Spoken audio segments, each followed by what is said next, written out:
తెలుసుకున్నాను.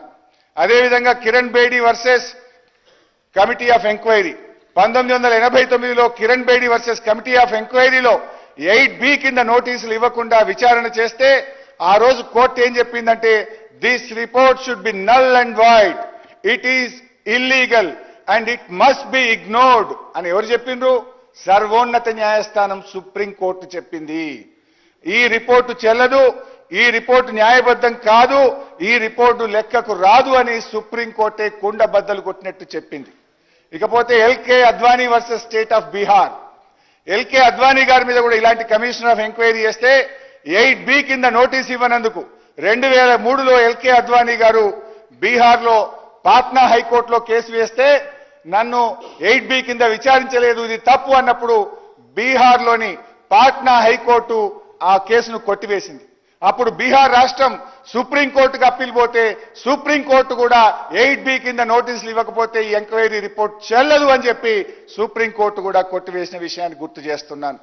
అదేవిధంగా జయలలిత గారి మీద తమిళనాడులో 1997లో జయలలిత వర్సెస్ స్టేట్ ఆఫ్ తమిళనాడులో కూడా 8B కింద నోటీసు ఇవ్వకపోతే మద్రాస్ హైకోర్టు కూడా దాన్ని చెల్లదు, ఇది చిత్తు కాగితంతో సమానమని ఆ రిపోర్ట్ను కొట్టివేసింది గుర్తు చేస్తున్నాను.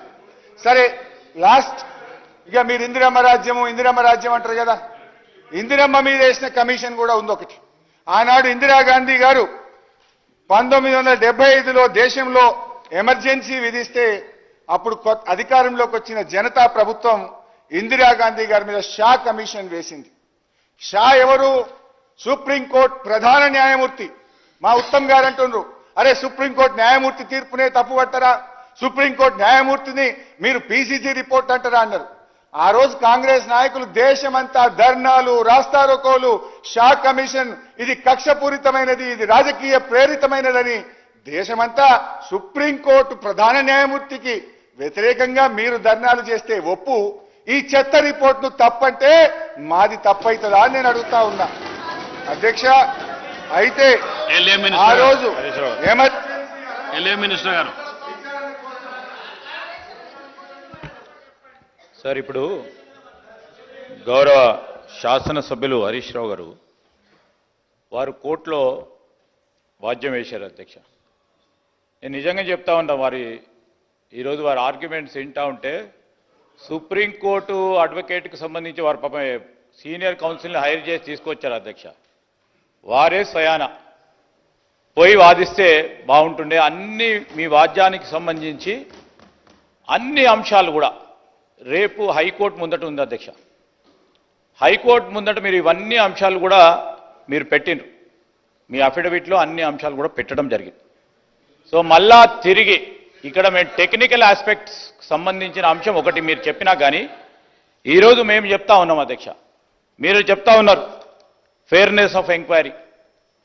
సార్, మేము ఈరోజు కమిషన్ ఆఫ్ ఎంక్వైరీ యాక్ట్ కింద 1952 సంవత్సరానికి సంబంధించి ఎక్కడ ప్రొసీజరల్ ల్యాప్సెస్, ఈ కాళేశ్వరం ప్రాజెక్టుకు సంబంధించి technical lapses, execution lapses, maintenance ల్యాప్సెస్కు సంబంధించి గౌరవ మంత్రి గారు చెప్పారు. నేనేం చెప్తా ఉన్నానంటే అఫిడవిట్కు సంబంధించి ఈ అంశాలన్నీ కోర్టు రేపు పొద్దున తెలుస్తుంది. అధ్యక్ష, ఇవాళ రేపు తెలుస్తుంది. మీకేం రిలీఫ్ రాలేదు, ఆ రిలీఫ్కు సంబంధించి మీరు వెయిట్ చేస్తూ ఉన్నారు. ఆ రిలీఫ్ మీరు ఇచ్చేది లేదు, ఇక్కడ మేము ఇచ్చేది లేదు. మీరు టెక్నికల్ అంశాల విషయంలో మీరు రిలీఫ్ కోరుతా ఉన్నారు, మీకున్న హక్కు ద్వారా, మీకున్న లీగల్ రైట్ ద్వారా కోరుతా ఉన్నారు. ఆ అంశాలను దృష్టిలో పెట్టుకొని ఈరోజు మేము అడిగేది ఏంటంటే అవన్నీ కూడా ఈరోజు కోర్టు ముందట ఉన్నాయి. మీరు అడిగిన టెక్నికల్ అంశాల విషయంలో 8B కానీ 8Cకి సంబంధించిన అంశాలు అవి రేపొద్దున హైకోర్టు తేలుస్తుంది. అధ్యక్ష, then we will proceed, we have to proceed according to the law. మేమేం అడుగుతా ఉన్నాం అధ్యక్ష, ఇప్పుడే ఇరిగేషన్ మంత్రి గారు అన్ని విషయాలు స్పష్టంగా చెప్పడం జరిగింది. ఎందుకు ఏ విధంగా కమిషన్కు సంబంధించి ల్యాప్సెస్ ఏ విధంగా మీకు వారు చూపెట్టడం జరిగింది. స్పష్టంగా ప్రతి క్లాస్ పై క్లాస్ వారు చెప్పడం జరిగింది. ఎగ్జాక్ట్గా ప్రిసైజ్గా ఒక హాఫ్ అన్ అవర్లో పూర్తి స్థాయిలో తెలియజేయడం జరిగింది. గౌరవ సభ్యుల్ని కోరుతా ఉన్నాను అధ్యక్ష, let's not go to the technicalities of what. మీరు టెక్నికాలిటీస్ విషయంలో మీరు వాద్యం వేసే దానిపైన ఉంది. మేము కూడా చెప్తా ఉన్నాం అధ్యక్ష, ఈరోజు ఇక్కడికి సంబంధించి మరి వారు ప్రతి సందర్భంలో కమిషన్నే కాంగ్రెస్ పార్టీ కమిషన్ అంటూ అన్నారు. మీరు ఈ రోజుకు సంబంధించి మీ సీనియర్ కౌన్సిల్గా ఉన్న హరిన్ రావుల్ గారు మీరు హైర్ చేస్తూ ఉంటారు. అతను ఎవరు? ఏఐసిసికి సంబంధించిన సీనియర్ సభ్యుడు అధ్యక్ష. సీనియర్ కౌన్సిల్గా వాద్యాలు తీసుకొని మీరు కౌన్సిల్ని కూడా ఏర్పాటు చేసుకుంటూ ఉంటారు అధ్యక్ష. దట్ లీగల్ ప్రొఫెషన్ అది. అండ్ హయ్యెస్ట్ రెస్పెక్టబుల్ పోస్ట్ను హోల్డ్ చేసి ఫస్ట్ లోక్పాల్గా గుర్తింపు పొందిన ఆయన ఫైండింగ్స్ని మీరు తప్పుపడితే పట్టొచ్చు, కానీ ఇష్టరాజ్యంగా అడ్డగోలుగా పార్టీ పరంగా మాట్లాడటం సరికాదు. ఇది ఖచ్చితంగా చెప్తా ఉన్నాం. ఆయన నిష్పక్షపాతంగా ఈరోజు వారి ఫైండింగ్స్ ఇవ్వటం జరిగింది.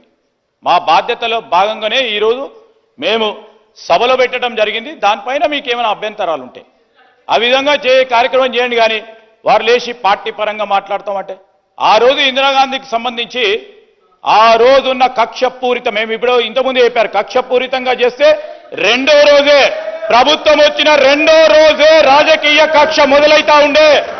రాజకీయ కక్ష కాకుండా ప్రజాస్వామికంగా ముందుకు పోవాలని, పారదర్శకంగా ఉండాలనే ఉద్దేశంతోనే మేము ఒకసారి విజిలెన్స్ కమిషన్ దాంట్లో పాటు ఈరోజు మరి ఎంక్వైరీకి సంబంధించిన కమిషన్ ఆఫ్ ఎంక్వైరీ యాక్ట్ ప్రకారం ఎంక్వైరీ వేయటం జరిగింది అధ్యక్ష. ఎవ్వరి పరంగా రాజకీయంగా మేము పూర్తి స్థాయిలో కక్ష సాధించాలనే ఉద్దేశంలో లేము.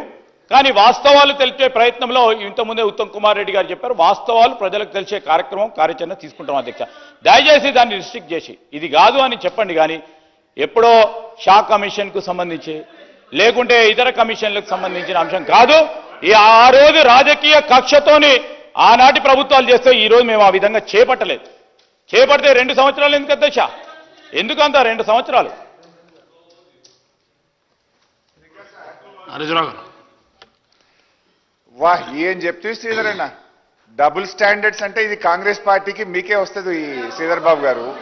అంటే ఇందిరాగాంధీ గారి మీద ఆనాడు షా కమిషన్ వేస్తే కాంగ్రెస్ పార్టీ దేశమంతా గగ్గోలు చేయొచ్చు, ధర్నాలు చేయొచ్చు, షా కమిషన్ వ్యతిరేకిస్తూ ర్యాలీలు తీయచ్చు.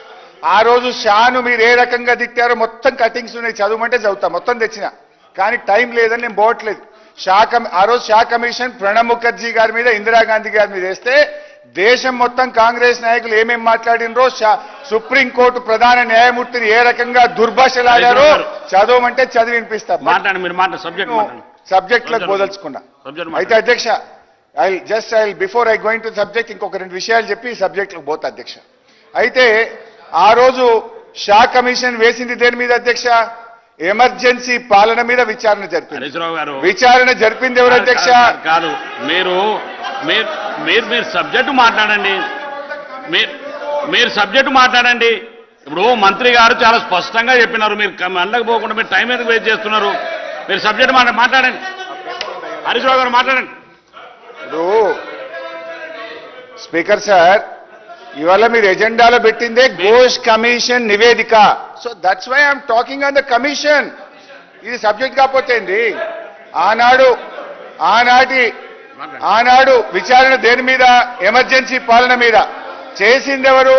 సుప్రీంకోర్టు ప్రధాన న్యాయమూర్తి అధ్యక్ష. అయినా కాంగ్రెస్ పార్టీ సుప్రీంకోర్టు ప్రధాన న్యాయమూర్తి ఇచ్చిన తీర్పును ఆ రోజు తప్పు పట్టింది అధ్యక్ష. వాళ్ళు చేస్తే రైట్ అట. మరి ఈ రోజు దేని మీద అధ్యక్ష?